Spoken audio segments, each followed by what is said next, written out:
Bonsoir à tous, ravi de vous retrouver sur Monaco Info en ce mardi de Saint-Valentin. Invités, reportages, météo, informations pratiques tout près de chez vous. Avec au sommaire ce soir, un grand dossier qui nous concerne tous. Comment gérer au mieux la crise énergétique pour tout un chacun en cette période hivernale où nombre d'observateurs avaient prédit, outre l'augmentation des tarifs, d'éventuelles coupures d'électricité ou encore de gaz. Avez-vous changé vos habitudes? Nous sommes allés à votre rencontre. Et puis notez que les services de la SMEG ont enregistré une baisse de 10% de la consommation sur les 3 derniers mois de l'année 2022. Et selon une enquête de nos confrères du Figaro Économie, le spectre d'une nouvelle récession et éventuelle récession semble visiblement derrière nous. L'économie mondiale a évité d'attraper un énorme coup de froid. Pas d'effondrement industriel pendant cette période de guerre en Ukraine. Constat d'un secteur qui arrive à tenir bon, voire mieux, avec l'une des journalistes qui a mené l'enquête, c'est Anne de Guigné qui sera avec nous. Dans le même domaine environnemental, rencontre dans ce journal avec un architecte qui base tout son travail sur les nouvelles normes climatiques. Et puis culture et sport, pour terminer ce journal, avec un superbe récital de piano de Christian Zacharias et la semaine Made in France pour la Roca Team, engagée cette semaine en Coupe de France de basket demain et en Leaders Cup ce week-end. L'image du jour, c'est la présentation de la toute nouvelle Ferrari dans son fief de Maranello. Nouvelle robe en ce jour de Saint-Valentin. La SF23 est en rouge et noir avec un aileron avant qui interpelle déjà dans le milieu de la F1 avec un museau ressemblant étrangement à celui de la Mercedes 2022 qui avait été interdit, on s'en souvient l'an dernier, par les hautes instances. Ça lance bien la saison, ça promet. Ferrari qui a réitéré sa confiance à notre Charles Leclerc national et à Carlos Sainz Junior, l'Espagnol. La Scuderia qui a remplacé en début d'année son directeur d'écurie. Le Français Frédéric Vasseur succède à l'Italien Mattia Binotto. Fred Vasseur qui, lorsqu'il était chez Alfa Romeo, avait sous sa coupe un certain Charles Leclerc. Maîtriser au mieux notre énergie, c'est donc l'une des grandes données du moment dans le monde économique, le monde industriel aussi, comme dans notre vie, d'ailleurs de tous les jours. Alors, et vous, depuis le début de la crise énergétique, avez-vous changé votre façon de consommer suite à la mise en place de nouvelles mesures, comme en Principauté? Nous sommes allés aujourd'hui vous poser la question dans les rues de Monaco, et c'est Christine Datomel qui s'est rapprochée de vous. Pas forcément parce que j'avais déjà pris des habitudes qui respectent un peu plus l'environnement que la norme, entre guillemets, donc... Non, j'ai pas l'impression d'avoir changé mes habitudes depuis que j'ai pris conscience de la crise climatique. Je fais attention d'habitude généralement à peu près à tout, donc voilà. Vous faites attention à quoi par exemple? Ce qui est du chauffage, des choses comme ça, je suis pas très frileux, donc on utilise ça plus que de raison. J'ai fait le changement de mon appartement il y a 3 ans avec pompe à chaleur. Je suis sur les hauteurs. Donc on fait beaucoup plus attention, on a baissé le chauffage à 19 degrés et on fait surtout attention aux lumières qui restent allumées. Voilà. Déjà au niveau du chauffage, voilà, on a beaucoup réduit la consommation. Voilà. Et puis ensuite, les lumières. De toute façon, on fait toujours un petit peu des efforts. Et là, ça nous a été demandé. Donc effectivement, on a baissé le chauffage déjà dans les locaux. On se couvre un petit peu plus. Mais bon, on essaie de faire le maximum. Après, il faut que tout le monde joue le jeu. Voilà, nous, on essaye à notre niveau de faire ce qu'on peut. Voilà, on commence par le chauffage, on commence par des choses simples. Et voilà, mais ça paye. Fermeture des enseignes lumineuses à partir de 23 h, un chauffage à moins de 20 degrés.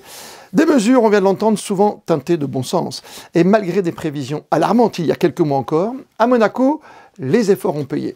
Il n'y a jamais eu de menace réelle, mais pourtant, les efforts des consommateurs se traduisent aujourd'hui par une baisse de l'ordre de près de 10% entre octobre et décembre 2022. Ces changements de comportement, cette vigilance et les campagnes d'information ont donc porté leurs fruits. Un outil a été particulièrement utile, c'est la météo de l'électricité qui a guidé la population et l'a incité à réduire ainsi sa consommation, comme l'a expliqué Sylvain Didier-Jean de la SMEG à Sébastien Borgna dans l'émission Grand Format Spécial Énergie sur Monaco Info.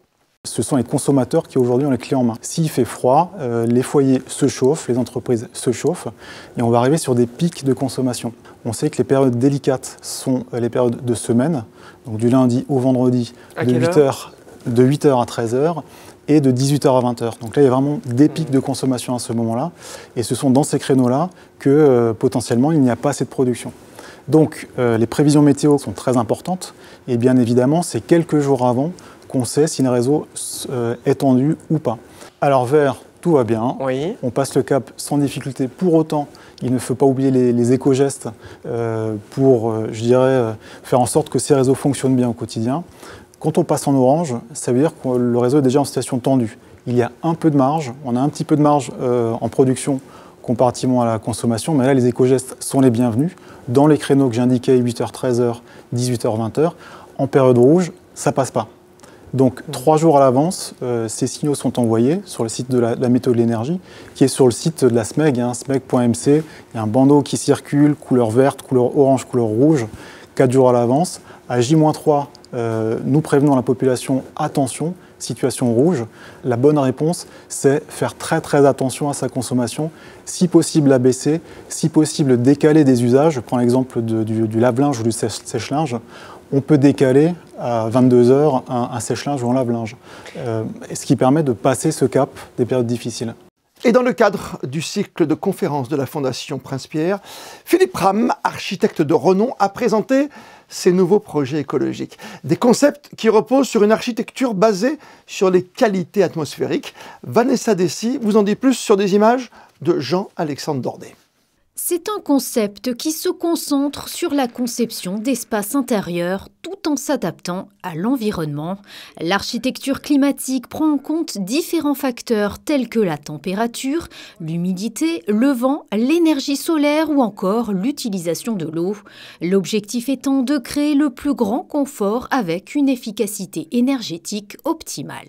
On s'aperçoit que 40% des émissions de CO2 est issue du bâtiment, de l'architecture en fait. Donc finalement on se dit, bon, la cause est climatique, la finalité aujourd'hui est climatique à cause du réchauffement climatique. Alors est-ce que l'architecture elle-même, la manière de composer l'architecture pourrait pas être climatique aussi et d'utiliser les phénomènes climatiques comme la convection, comme la conduction, comme l'évaporation, comme des outils de design, de composition architecturale. Philippe Ram utilise des matériaux qui sont naturellement isolants pour garder une pièce fraîche en été et chaude en hiver. Il intègre également des technologies comme l'éclairage naturel. Face à de nouveaux enjeux écologiques, l'utilisation de matériaux durables devient une évidence. On est vraiment dans une révolution, c'est-à-dire qu'on quitte le moment des énergies fossiles, du pétrole, et aujourd'hui on doit réinventer une nouvelle esthétique liée au CO2, liée au bas carbone. Et là, il y a toutes des inventions qui se créent, c'est-à-dire qu'on repense par exemple à l'effusivité thermique, c'est par exemple on choisit des matériaux pour être froid en été plutôt que chaud, pour se rafraîchir, ou alors on va choisir des matériaux bas carbone. Donc, et aussi des formes en fait qui vont se transformer. Par exemple, l'air chaud monte et l'air froid descend. Donc, si en hiver on veut se chauffer, on va plutôt monter pour économiser de l'énergie. Philippe Ram travaille actuellement sur un tout nouveau projet durable. Il s'agira de concevoir une usine en Suisse près de Genève. Tous les espaces communs seront des refuges climatiques, une serre en hiver, une grotte en été, afin de créer un lien cohérent selon les saisons. Et pour conclure ce grand dossier spécial énergie, dans les colonnes du quotidien Le Figaro, cette enquête passionnante cette semaine sur la crainte, le spectre de la récession mondiale qui semble, selon les toutes dernières estimations, connaître un vrai ralentissement, avec même dans certains secteurs des signes encourageants en matière de croissance. Pour aller plus loin, ce soir sur Monaco Info, avec nous, notre consoeur du Figaro Économie, Anne de Guigné. Bonsoir à vous Anne. Bonsoir Christophe. Oubliez le spectre de la récession mondiale. C'est une des bonnes nouvelles à la lecture de votre article que vous avez pu écrire avec vos confrères du Figaro. Ça veut dire qu'on échappe parce qu'il aurait pu être très très dur pour nous tous. C'est ce qui semble. Et en fait, il faut être prudent parce qu'on est un peu dans le brouillard en ce moment. Mais ce qui est sûr, c'est qu'en octobre dernier, on prévoyait pour la zone euro, mais aussi pour les États-Unis, une forte récession. Enfin, les économistes prévoyaient ça. Et aujourd'hui, ils sont beaucoup plus optimistes. C'est pas non plus flamboyant, on ne prévoit pas une belle croissance, mais l'économie tient. En fait, l'économie a bien surmonté l'hiver. C'est vraiment ce qu'on voit aujourd'hui. D'accord. Elle est au ralenti quelque part, plus qu'en recul finalement. Elle ralentit, mais elle ne diminue pas. Vous savez, une récession, c'est vraiment quand l'activité diminue, ce qui n'est pas le cas. Voilà, évidemment, il y a des difficultés, l'industrie souffre, l'inflation est là, les prix de l'électricité sont élevés, mais l'économie s'est adaptée beaucoup mieux que ce qu'on prévoyait. Et au final, la récession semble avoir disparu. Ce qui paraît incroyable quand même, Anne, quand on regarde votre article avec vos confrères, c'est qu'on se dit qu'on aurait pu craindre énormément, après la Covid, cette guerre entre Russes et Ukrainiens qui peut en affoler plus d'un, puisqu'il y a tellement de matières premières qui partent d'un pays comme de l'autre. Non, vous avez raison, Christophe. Et au départ, quand au printemps, on a vu la guerre étant enclenchée, les conséquences économiques ont commencé à être mesurées, il y a eu vraiment une grande crainte qu'il y a un fort coût sur l'activité. Et en fait, on se rend compte que les entreprises se sont adaptées. Et c'est ça l'étonnante nouvelle de la période. Il y a un chiffre qui le démontre très bien, c'est qu'il y a eu une consommation de gaz en Europe qui a baissé de 12%. Et normalement, en économie classique, on pourrait penser que la production manufacturière aurait dû baisser à peu près d'autant. Et en fait, pas du tout. Sur un an, la production est étale.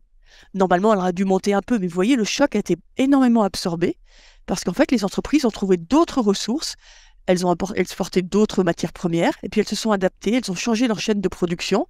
Et ça, c'est vraiment la grande nouveauté de ces derniers mois.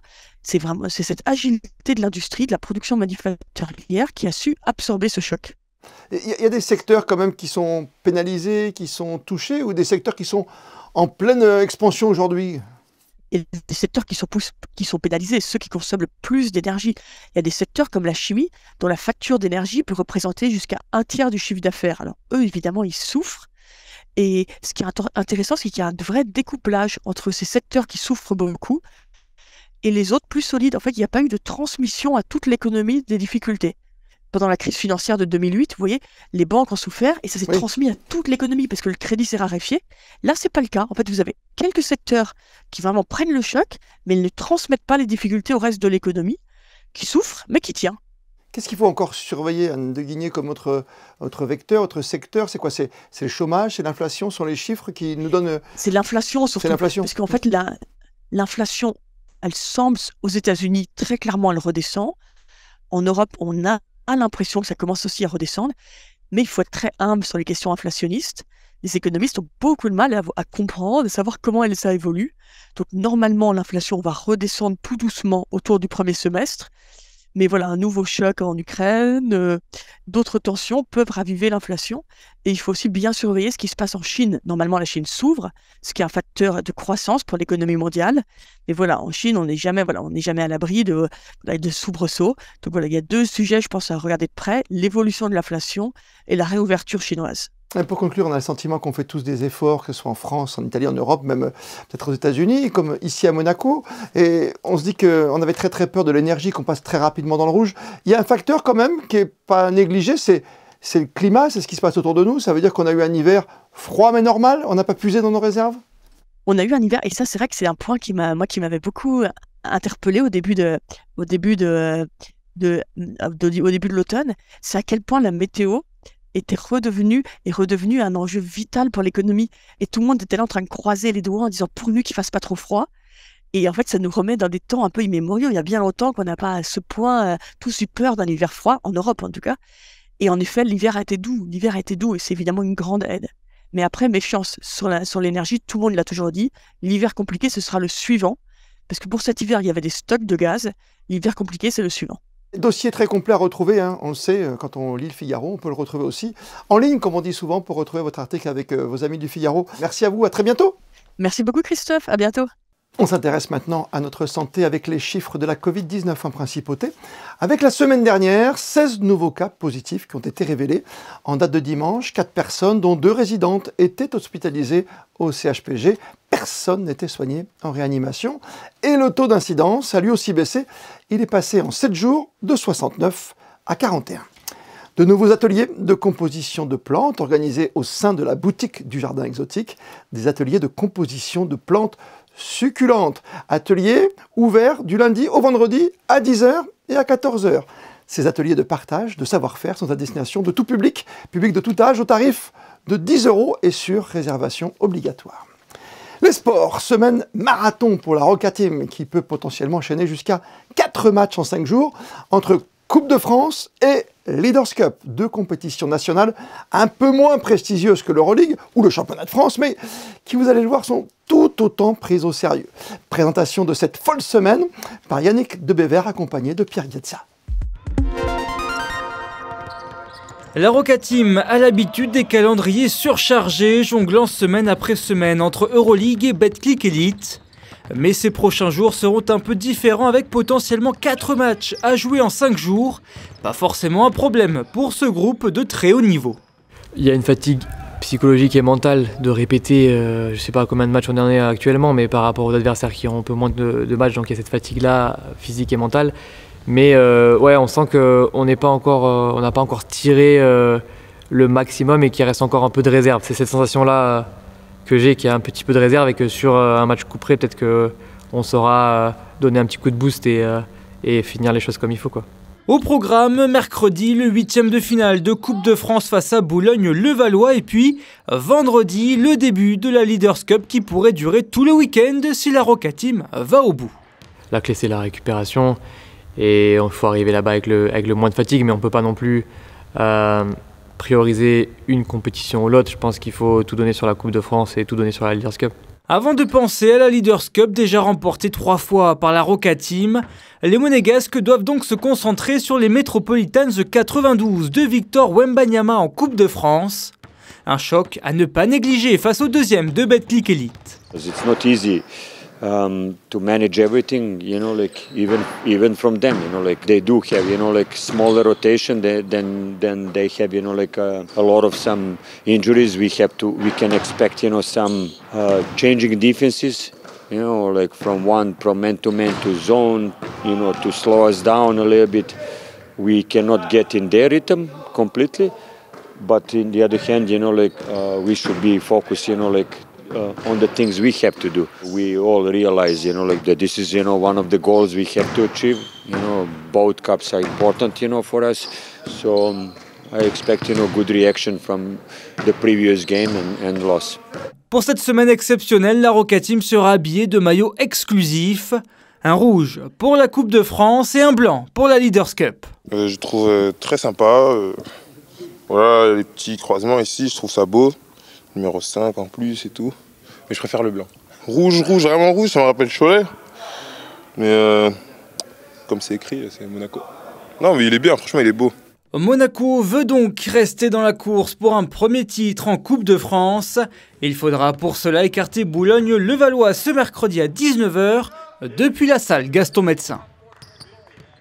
Et on le rappelle, la Leaders Cup est à suivre dès vendredi 15 h 30 en direct sur Monaco Info, avec une entrée en matière pour la Roca Team face à la Gielbourg en quart de finale. Magnifique récital de piano dimanche dernier à l'auditorium Régnier 3 donné par Christian Zacharias, à la fois chef d'orchestre et pianiste, et qui a répondu positivement à l'invitation de l'Orchestre Philharmonique de Monte-Carlo. Et c'est derrière son piano qu'il a offert un concert que les nombreux mélomanes présents n'oublieront pas de sitôt visiblement. Récit signé José Sacré.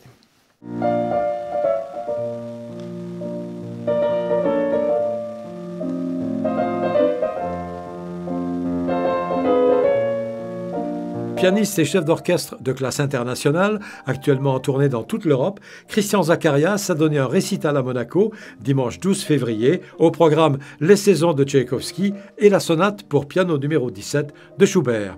Deux œuvres que vous connaissez parfaitement, maestro. Est-ce que vous travaillez beaucoup avant un concert? L'idéal, c'est comme j'ai fait ici, j'arrive la veille. J'ai une heure et demie sur le piano pour connaître le piano. Moi, je suis plutôt le type qui accepte toujours le piano. Je ne voyage pas avec mon piano. Je n'ai pas mon accordeur privé pour garder toujours la même. Non, le piano me raconte aussi ses histoires. Et je change aussi selon la salle, selon le piano. Et c'est pour ça que j'arrive, je prends une heure la veille, je prends 1 heure et demie le matin du concert et encore une petite heure avant le concert. Et puis après, il faut raconter, il faut revivre. Mais si la musique a une telle qualité, c'est pas la routine.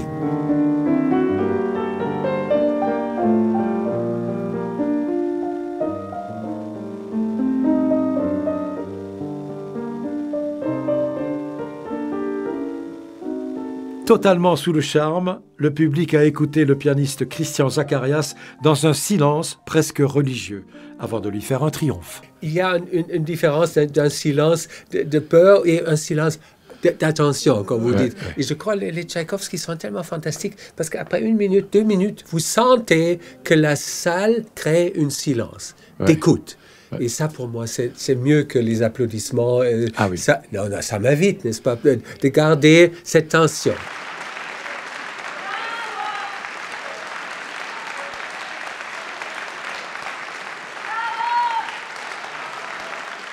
La météo de ces prochaines heures. C'est avec vous, Frédéric Hélion.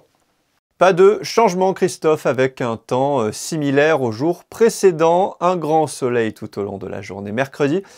Pas de nuages et des températures agréables pour la saison avec 9 degrés le matin et 15 l'après-midi.